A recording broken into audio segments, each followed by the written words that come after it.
Hello and welcome back to Digging the Game. It has been a wee while, but you'll be seeing more from this series in the near future, not least with an archaeological exploration of Zelda Tears of the Kingdom. Look forward to that. But today I'm joined by friend of the channel, Rhys Booth, down in Oz. Hello, Rhys. G'day everyone, how you doing? Glad to Not, be here. not too bad, not too bad. You say you're glad to be here. This is the third time starting this video now, the recording, just because we keep on tripping up. But no, thanks for being here, Rhys. Today we're going to talk about Indiana Jones and the Great Circle, the trailer for the new indie game that's just been released, the gameplay trailer. And actually, I'm gonna change the order of things as we've been recording so far and just dive straight into the trailer. So let's begin and see where we go. So, Xbox logo. Let me tell you what you are missing, Dr. Jones. Dr. Jones. While Okay. you were playing your pointless game. Nazis. We've got Nazis. Yeah. What do you make of that? Hard to find any other bad guy that fits in the 1920s to 1940s, Yeah. era.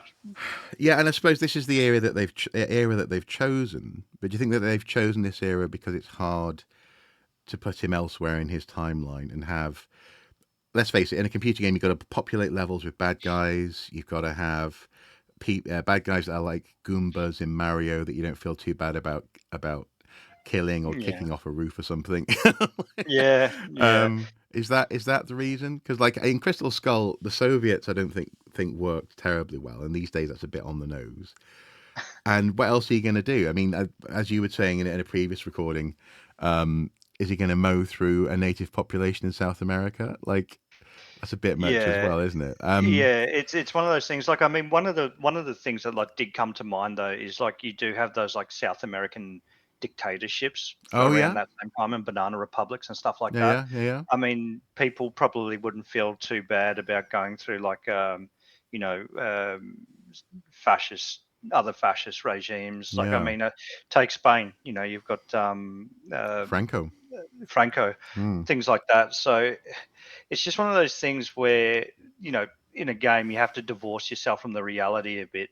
There are bad guys. There are no, shades of grey. But yet the greatest games I've played have shades of grey through their antagonists. This is true, and so actually that's a good point, and this is kind of, I guess, what intrigues me most about this aspect of the conversation is that is this game just wanting to have a straight up good versus bad? Do you think so? Nazis are just the universal bad guy, and we can beat them up and not feel too much of a conflict about it.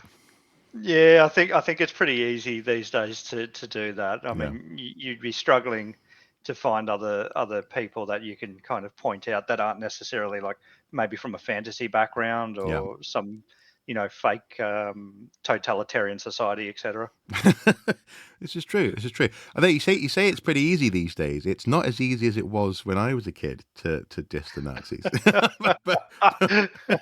but we can come back to that at some other point. Let's carry on. I was playing you. You're wondering if... Is he going to punch him? Maybe you should have built yourself a life of meaning.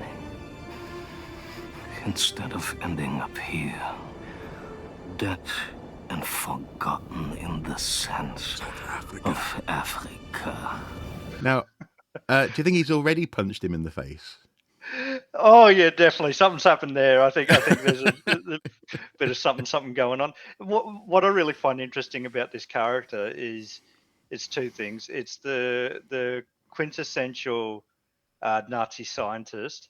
Yeah. But the other thing is that this guy sounds like he comes from a more like psychological background, like Sigmund one of Freud those type thing. Sigmund Freud types kind of thing that's been hired by the Nazis. And I mean, what's his name? The actual angel of death. Goering? No, not Goering. He escaped to South America. This fella, Mangonel. Okay, Mangonel. Yeah, it's kind of like based on those archetypes. Yeah. I think because this guy is not physically imposing. Take a look at him. He might be under the shirt. You know, there was a really good game, Uncharted game, which showed a similar type of character where the fella on the outside was quite unimposing, but as soon as he rolled his sleeves up and took his glasses off, you realize this guy could be in an MMA cage kind of thing. And you're like, oh right, didn't expect this from you. Yeah. So who knows? I think this guy's more cerebral though. Yeah, possibly. I think the slick hair and the glasses and all that, it's all classic bad guy fare. But also as well, there is that element of the classic Indiana Jones situation, and that is that he's out of his depth. You know, we find him up to his neck in the sand. So let's carry on and see what happens next. What do you make of that face, actually? Oh, see, this is something that I picked up on straight away. They've not gone for as Harrison Ford could be. Yeah. Especially with the technology today that they have. Yeah, they could have been. It could have been better. It's a bit sort of weird, like triangular in the nose. The cheekbones are a bit high, maybe. Yeah. And I mean, especially with a guy who's had his nose broken that many times, he would not have a nose that looked that straight. No. Although interestingly, he doesn't go for the punch. He goes for the headbutt. Misdirection. And his glasses didn't even break by the looks of it. No. So Rome, a bit of a callback there to the opening of Raiders. Yeah, that's gorgeous. Yeah, executive producer Todd Howard. Now, what do you make of Todd Howard being involved? I don't have a problem. I don't really know him. I know about him. Mm-hmm. He's I don't know. For me, he's just infamous for over-promising and under-delivering.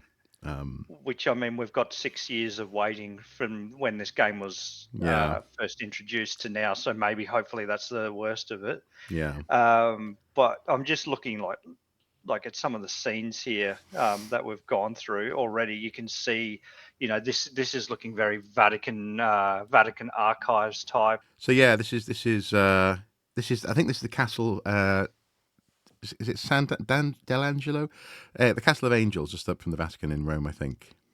Yeah, and it looks like it hasn't been taken care of. So you can see that, like in my mind, this is a place that you've snuck into, and you're in a place that the tourists don't go to. Yeah, if that makes sense. So it's probably somewhere that you start that's quite, not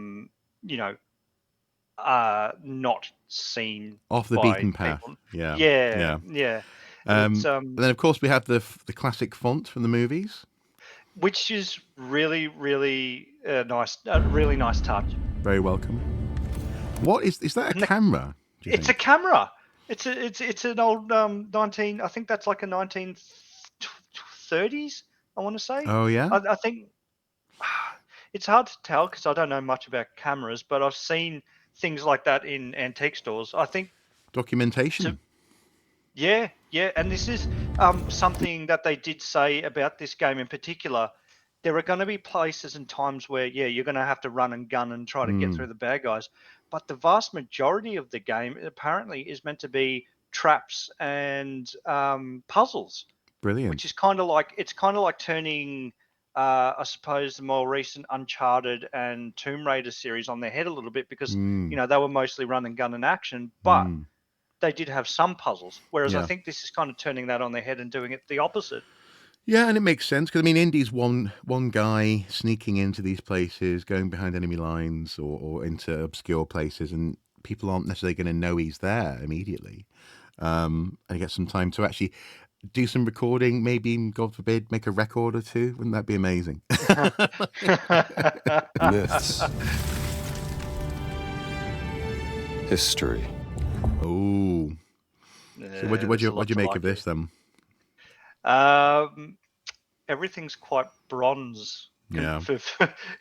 You know, you got that little Canopic jar, which is brass by the look of it, and then you've got the classical Greece bust there, which again you'd probably more find that would be marble rather than a.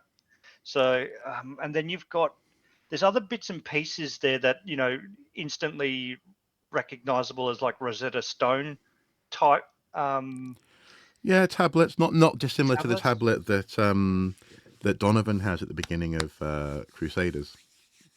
Or Last Yeah. Crusade, sorry. Yep. Yeah. Yeah. And then I think, So a yeah, powder keg. there's a lot here, and I can tell you now. Oh, is In that a Grail replica? Could be. I was looking at that before. It looks a little expensive for a carpenter's son. Is No, that? no, no. But that's the bit. It looks like one of the ones that were the fakes that I think Donovan picks up with the one with gems on, doesn't he? Actually. What do you reckon? Do you reckon this is like his Do you reckon this is like his garden shed where he keeps? Well, actually, in Uncharted 4, Drake has his attic, doesn't he, filled with stuff from his previous adventures. So, And yeah. it's not stocked like this, but No, yeah, there's like nicks and knacks yeah. spread out in his office, and Oh, also as well, notice the classic chisel and paintbrush school of archaeology. Apparently, people. It's the one thing. If I could change one thing about how people talk about archaeologists, it's the idea that we go around with a paintbrush, brushing things. Jurassic Park, man, I'm telling you, the opening scene of Jurassic Park is yeah. responsible for so much. And like, I mean, the thing is, we can use brushes, but they're Yeah, very, very specific yeah, to things like bone, for yeah, example. yeah. And that's even like you don't when you're taught in archaeology, what you're taught is actually to not brush directly on the bone. You're brushing the soil Off around it. the edges Yeah, of the yeah, and bone, around it. Yeah, kind of thing. yeah. But To sort of create a nice, clean surface. But anyway, this though, I don't think this is his attic. I think this might be his friend's place because there she is. Just her different collection. ways to. Yeah. I think I have seen a little bit. I think she is a reporter. Right. Okay. Oh, So interesting. So maybe she's in an archive or something, or in a. This looks like it's like a what's the word, not a cloister, underneath a bit of church, underneath, you know, sort of, yeah, yeah, that kind like of thing. it's like a repository for a church Hmm. or something. You know what's interesting though is that we had the movie come out about a year ago now, Hmm. and this character, she reminds me of the female lead in the movie. Possibly, but this is way before then in the timeline. Yeah, Yeah. it just seems to be like a happy coincidence Yeah. that you've got, a woman who in the 1930s is wearing like a blazer, trousers, has her hair cut short, Yeah. that kind of thing, and you had the same thing in the movie. In the 60s. Yeah. Yeah. It's interesting. No, interesting. Yeah. So anyway, this idea of mystery history and mythology, Ways to interpret the past. and this idea of it being different ways to interpret the past. What do you reckon to that? Because here you got this guy who. This reminds me almost of modern. Was it Kemetic religion? So this idea of keeping ancient Egyptian beliefs alive in a modern sense. I interviewed a guy called Paul Harrison about that a while ago on this channel. What do you think? What do you think's going on here? Because we've got this guy seemingly prostrating and Yeah. worshipping in some form in front of what is actually a coffin. It's a sarcophagus. It's not a statue. What Yeah, do you reckon? I think you've got the nail on the head there. But I mean, the thing is when I look at him and if somebody said to me that this fella's Egyptian, I'd believe it. He looks, to me to be like quintessential Egyptian looking, minus what he's actually wearing there. But I'm assuming that's just to blend in. He doesn't But look like a Nazi. no, he doesn't. No. He looks like somebody else who's got a vested interest. Yeah, he looks like somebody who's a stakeholder. Yeah. Stakeholder. Yeah. Okay, I like that. Yeah. Yeah. It's just really interesting with the way, like, I mean, you take a look at the amulet around his neck, Mm. and the way he's reacting in the museum. Mm. And even the way Indy's reacting to him with quite a lot of hesitation. Yeah. Oh, do you think that is Indy then? Yeah, I think that's Indy with the glasses on. I All think right. that's in his professor getup. Yeah. Okay. The amulet is interesting. It's like a gridded cross. kind of like the English heritage symbol. This guy's just like, I'm looking for the scones. Where's the tea room? No. But okay, I'm intrigued. I am intrigued by this and this idea of, then maybe the Nazis and maybe as someone else in North Africa having an interest in whatever it is that's going to unfold. This one's going to involve a huge amount of hopping around. I mean, from what I can see here from the title page here, that looks like maybe Angkor Wat or Angkor Thom in the corner here. Okay, yeah. And then you've got the pyramids, you've got a Zeppelin over the pyramids, you've got, all sorts of bits and pieces there. Yeah. I mean, it wouldn't be an Indiana Jones without globe hopping, I guess. Thousands of years of humanity's thoughts and this beliefs. looks good. Hang on. Yeah. Thank you for stopping it there. Humanity's thoughts and beliefs and automatic lighting of lights. Now, this is crucial to me. This is really important because whenever I'm playing Skyrim, I'm always like, who lights the beacons? Who actually keeps these places lit up? Now, actually, in Skyrim, there is actually an answer, to be fair. It's the Draugr themselves managing the crypt. But in this instance, apparently it's an automatic, open the door and things light up, Why not? Yeah, it's funny because sometimes you see like different movies and different games. There's like a spark, which is meant to be like a lighter kind of thing. Oh, flint or something. A flint trying to spark everything as soon as you walk through the door. Yep. And you're kind of going, is this what happened in ancient times? There was just an automatic lighting system. Well, I mean, you say that, but. And this is what I find fascinating about computer games and also Hollywood research is that there are actually precedents. So like in ancient Greece, there were mechanisms that made seemingly magical things happen. So one of them would be opening a temple door and actually literally a brazier lighting as the doors opened. And that was through cogs and a mechanism underground that actually made that happen for the public to see. Obviously, the builders of the temple knew that, the priesthood knew that, who knows what they were actually trying to convey or whether it was understood as almost like as a magician, as a magic show. People just enjoyed the spectacle. But it's interesting how there actually is a precedent for that. I just don't think there's a precedent in a tomb to have individual little lights light up like that. But it's cool to see it happen, which is good. It's interesting too because this looks like a bit of a mixed match between Egyptian, Roman, and Greek. Mm-hmm. Even it's a bit hard to tell. Yeah. Well, again, North Africa could be Alexandria. Yeah. Oh yes, rats. And a tomb, a catacomb. Yep. Mm-hmm. I'm not a fan of rodents. Just waiting. See, this is what I'm excited for. This bit here. Yeah. The first-person view, which is like something I wasn't expecting, but I'm also wondering if there was like maybe something in the background, like VR-wise, like this was intended kind of like to be a VR kind of game initially, and they've kind of gone, okay, maybe it's too big to do it like that. Yeah. Possibly. What do you make of this thing of putting cogs on the walls? It happens all the time, doesn't it? It does, but like, I mean, obviously most people would understand that when you leave organic material for thousands of years in in this case, a jungle environment, all that would have decomposed hundreds of years ago, and wouldn't still be there. Some of the mechanisms. It looks like quasi-petrified, doesn't it? The wood. It looks a bit sort of. And that's what timber looks like maybe if it's been looked after and it's like 200, 300 years old. Yeah. But it's a bit much. But I mean, it's cool. It's cool. Well, it's the classic. It's what I call clockwork. It's the classic sort of clockwork dungeon aesthetic that you find everywhere. Tomb Raider has it, and Indiana Jones has it. To be found. See, that's just more believable. Where you've got counterweights on everything. Oh yeah.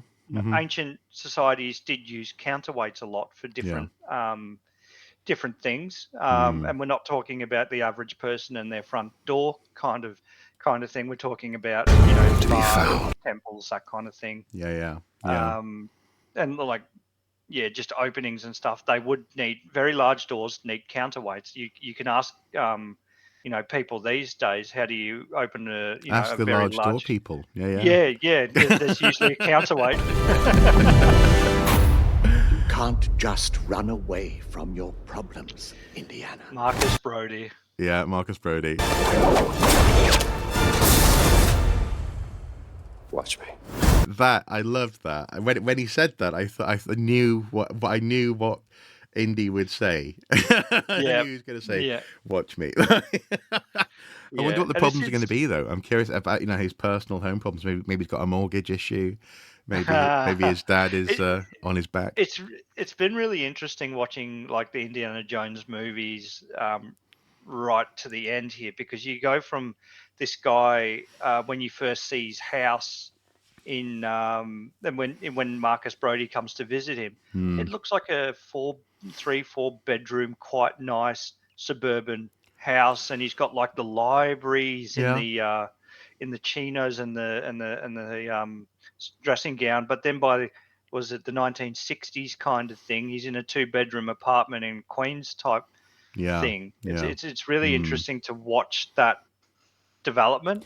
That said, though, I seem to recall was a single floor abode. It was basically a bungalow, and it was open plan. And then I just say we know that where he ends up in that flat in New York. And what I find really interesting as well is just the homework that they've done with things like living in the 1930s, how you've got the particular fan types of like what looks like to be the wooden blades, and then you've got I want to say it's like a gyrophone. Gramophone. Gramophone. Yeah. And the just the furniture and stuff, and you've really got to tip your hat, no pun intended, to game designers and people who do those little details in those games and get that information and put that stuff in. Yeah, I reckon this is probably the university, though, not his home, because Marcus is there, and you got that green lamp and stuff, and the coat hanger. So it looks like it might be autumn. Probably see some orange leaves in the window there. Yeah. Okay. Well, yeah. Watch me. Nice gameplay element there. Yeah. And here we have a first-person perspective. Now, I just wanted to let this play through, because I'm curious as to how it feels. This throw a mallet. Oh, sorry. Wilhelm scream. Wilhelm scream. Yeah. Good. Throughout history, mankind has built sites of great spiritual significance. It's interesting where they're going with this story, because it's kind of giving me Dan Brown vibes a little bit. Oh yeah, which isn't always a good thing. No. If you were to draw a line through these ancient sites around the globe, you get a perfectly aligned circle. Do you indeed? That's going to be interesting. Well, I mean, we did find that one in when we were having a chat the other day, how you could draw a line directly from the United Kingdom to New Zealand. Yeah. But it doesn't look like a straight line, does it? It's a wave because it's on a sphere. Because it's on a sphere, but and you did have to go through like the tip of Antarctica as well. Yeah. It was just a little bit. But it's. I always find it really interesting how humans try to create like ley lines and things like that. It's interesting even today. People are using modern architecture, modern buildings, and lining them up with other modern buildings and saying there's a distinct line between these two, like saying from like the London Eye to Big Ben or something like that. Yeah, and the thing is that architecture and city plans as they proceed do tend to respect the orientation and the planning that's gone before. Plots of land are greedily held on to. People are jealous about the land that they own, and they don't want to lose or gain too much in the way of either tax liabilities or assets. So this stuff tends to replicate itself. And people are naturally drawn to coincidence in that sense. But this internet, pan continental line around the world. Well, it'd be interesting to see how that works out, I guess. Also, I like that he's using the lipstick there to draw it on the Yeah, canvas. I didn't notice that. Yeah. Well, Being a teacher there, being a professor. Yeah.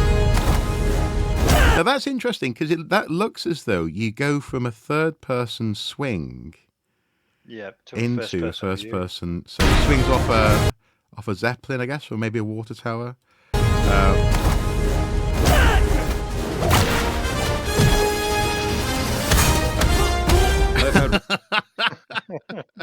I love the way it matches up with the music. Now that's probably not going to be able to happen in the game, I guess. But that's often, and also the classic we can try. noises as well. Yeah, I'm not too. I'm actually when I've seen the physics of using the whip kind of thing. Yeah. It looks a bit weird. Yeah, there it goes towards him, then it sort of manipulates itself to activate an animation, doesn't it? I think it's not actually a wraparound. It's sort of like it goes whoop towards and goes whoop, and okay, and now I'm meant to be behind you, and then so let's see how it goes in the next step. Yeah, I've had run-ins with these guys before. see again there. Yeah, Weird. that looks weird. Yeah, I think it's going to happen again Trust here. me, I know, gun. it ain't a. That's quite good as well. The way that you can just swap out, and the guy's clearly like, "Oh, you got a whip? What are you going to do?" Poof. Classic. That's very very Raiders. Yeah. Yes. Yeah. Again, he's looking good here, and you know, I'm buying it. Walk in the park. Okay, then. Let's see if you can keep up. What do you mean if I could keep up? Oh, okay. Yeah, spiky floor trap. Oh, is that I forgot what the actor's name is now. Where he plays 3 different characters. Yeah, he's in Yeah. Raiders. He's in all 3, isn't he? As a great big mountain man. It might have been like an homage to him. Yeah. See, that's got to be like Hong Kong, or it's got to be China in the 1930s, Yeah. just pre the China Sino-Japanese War. Oh, so okay. Pre-World War II. Yeah. And I think one of the other things that So yep. no, one of the other kind of things that you're seeing here is with the globe trotting and all that. So I think you might find that there are other bad guys other than the Nazis. Right. Yeah. I'm not sure you can do that, but you know. Patron of the fallen angels. Protector of the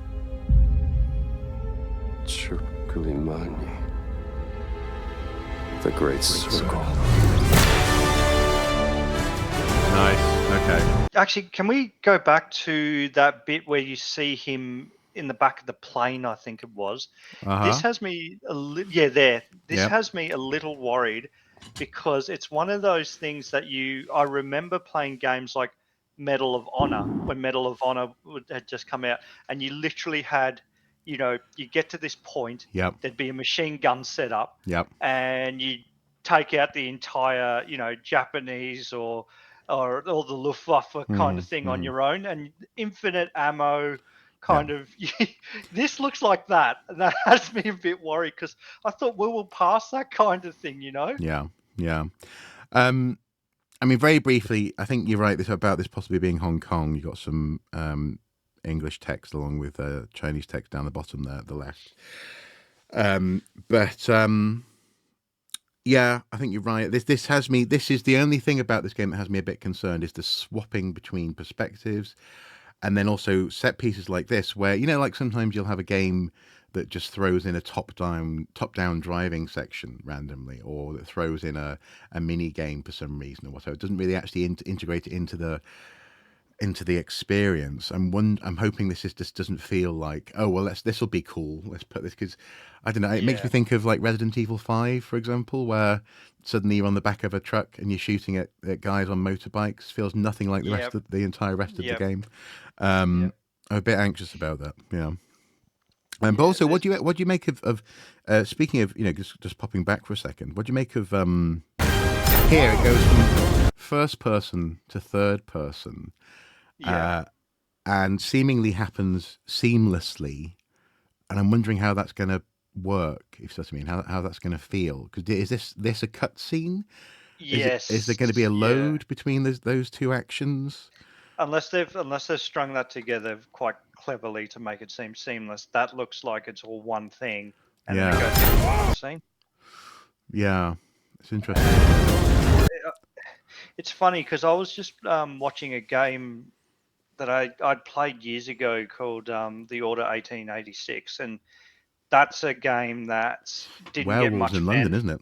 Yeah, it is, and it's kind of like it wasn't really more than anything than showing what the PlayStation 4 could do at the time, because it was like a 5-hour game and it was a console kind of sold with the console, Yep. and they had very similar things where the entire game felt like you would, running from cutscene to cutscene.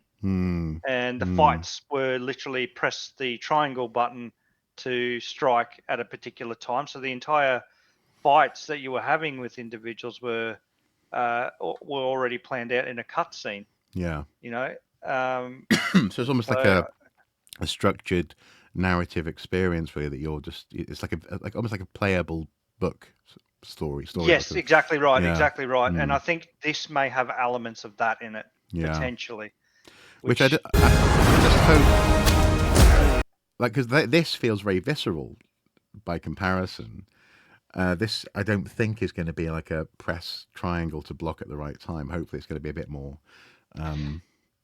There might be sections where Yeah. cutscenes where you do that kind of thing. I mean, it's happened in all other games. Uncharted again. That happened at the very end of the boss fight in the 4th game, which a lot of people said was kind of like a letdown. Yeah. No, I can see But that. this feels like it's kind of like open world, where it's going to be, okay, you need to get on a train. You choose the way you get on the train, kind of thing, and then the world kind of hopefully reacts around you. Hopefully. I mean, that would be cool. Actually, what do you make of the voice? Because this is Troy Baker, who I've seen memes online, jokes about how the computer game industry only really knows one or two main voice actors. Troy Baker's one of them. I mean, he was in Uncharted, wasn't he? He was Drake's brother, wasn't he? Yeah, Nolan North was Drake, and Troy Baker was Jake's brother. Basically, the two big voice actors, even now, I guess, of the gaming industry. Do you think it's close enough? Because he's also, for example, his range is quite extraordinary. He voiced a version of Mark Hamill's Joker in Arkham Origins, Batman Arkham Origins, is sort of the prequel to Arkham Asylum and Arkham City. He was sort of doing, "Hi, Batman," that kind of thing. So I think he's got quite a good range. But do you think it works? Do you think because Lucasfilm have been cultivating indie sound-alikes for years now? So I mean, what do you think? I think I like the voice better than I like the actual reimagining of Indiana Jones's face.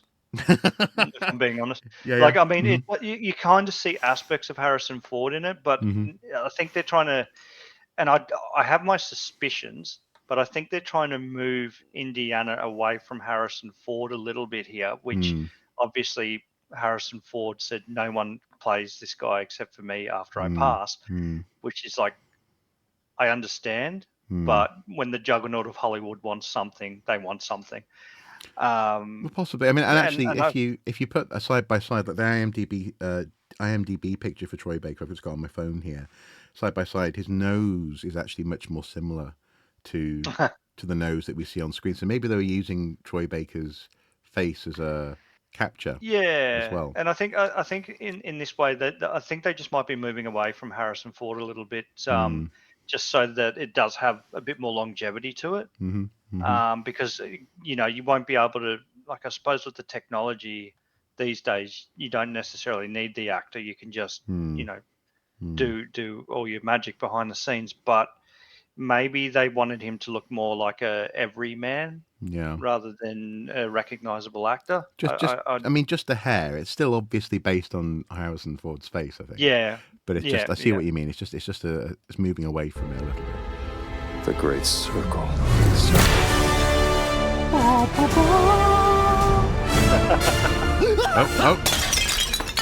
I like this. You have any idea how old that was? That's right back to Last Crusade, isn't it? Yeah. Oh, thank goodness, it's a fake. So you can tell in the cross section. Well, that, and actually, this guy looks Italian. Yeah, not a Nazi. Well, I mean, a Nazi, just Well, okay, a not a fascist. fascist. Yeah, he's a fascist. He's not. Yeah, he's not a German Nazi. Yeah. Yeah, but yeah, no, I think. You have any idea how old that was?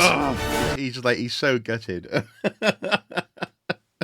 And that's real archaeology. Actually, that's a real archaeologist's perspective, because we collect bloody Roman roof tile by the bucket load. I mean, that's just a pot, man. It's an old pot, but it's just a pot. Like, calm down. Like, I mean, I've seen things like that happen out in the field. Yeah. Kind of thing, or even I heard this great one about in the Australian mining sector, you have archaeologists that go out with geologists and that on camp trips and that. And one of the things, this is a story I heard years ago, where a geologist picks up maybe a 10-inch spearhead, like made out of like some type of glass-like material, and he goes, looks admiring the geology, because that's fantastic.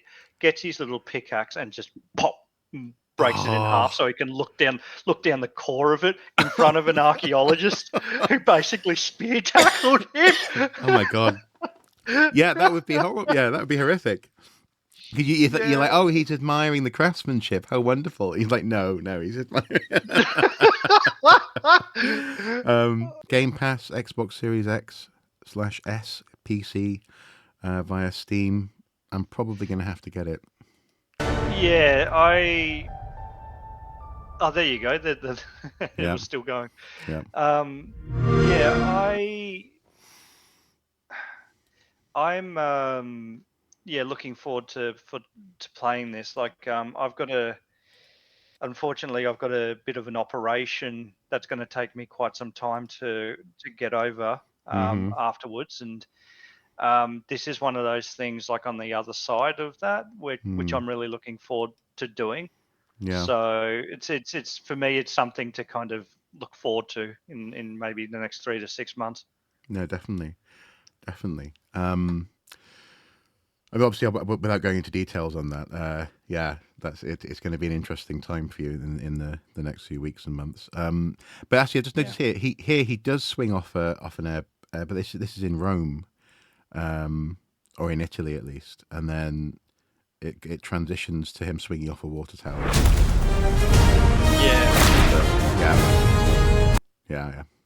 I don't know. All in all, I'm looking forward to it. It should be interesting. We've seen some very interesting ways of handling and dealing with first-person perspectives in games in recent years. For example, Half-Life Alyx has really developed that sort of stuff. And even actually, to be fair, last night I was streaming on Twitch Dead Island, like from 2009 or whatever. Right. And that game has an interesting. I sort of noticed that it has this sort of lean when you sort of turn that gives you, that makes it not feel quite so. It feels like you're moving. They haven't given you the bounce, but they've given you a sense of like a loosey goosey for the feel as you go around corners. So there's been lots of games, lots of ways of learning about this and how to manage it. My only question, as you pointed out, is the whip. Is that whip? It's just a bit weird, isn't it? It kind of looks like it's like a hitbox mechanism. It's like, as long as the tip of the whip touches the person, they're going to fall over or something's going to happen. It doesn't look like if you could control how the whip, like if it came down, if you're going like overhead, it comes down and grabs somebody's arm and then you pull. Sure, that makes sense. If you're going for underneath, then because it looked like he'd swing the whip like that, and somehow it would kind of tangle around. I've been with these guys before. There you go. That was it. That was one there, where he sort of flings it to the side, and somehow it behaves as though it's got an up curl that grabs the guy's ankle. Yeah, it's going to be interesting to see how that works out. Also, Buddha. Just saw a Buddha here on the right. Yeah, and In the these look jungle. like Italians again, actually. Yeah, with those very particular hats. Yeah. All right, guys. I mean, we could do this all day, but we probably shouldn't. Hopefully, you guys have enjoyed this at home. What are you looking forward to this game? I am certainly curious about it. I'm definitely, almost certainly, going to have to get hold of it when it comes out, I think. And here's hoping that it does live up to something of what we're hoping. Because, truth be told, Indiana Jones games are a bit hit and miss. That's the problem, isn't it? They are a bit hit and miss, and maybe this one will break that curse a little bit. Incidentally, as well, if you want a really hard Indiana Jones experience, try and get hold of The Last Crusade on Mega Drive, or sort of there's lots of online ways of emulating that game. That is a difficult computer game. Yeah, give that a go at home. Any last words, Rhys? Any last thoughts? Suppose just, like us, it's just a game. We love it. We enjoy it as archaeologists, and don't feel guilty for enjoying pop culture. It's fun. It's funky. Yeah. Just love it. Yeah, exactly. Yeah, exactly. Yeah, this isn't a peer-reviewed industry overview. Speaking of. Exactly. Okay, grand. Right, okay, Rhys is going to grill me off camera. I'll catch you guys later. Until next time, take care. Bye. See you, everyone.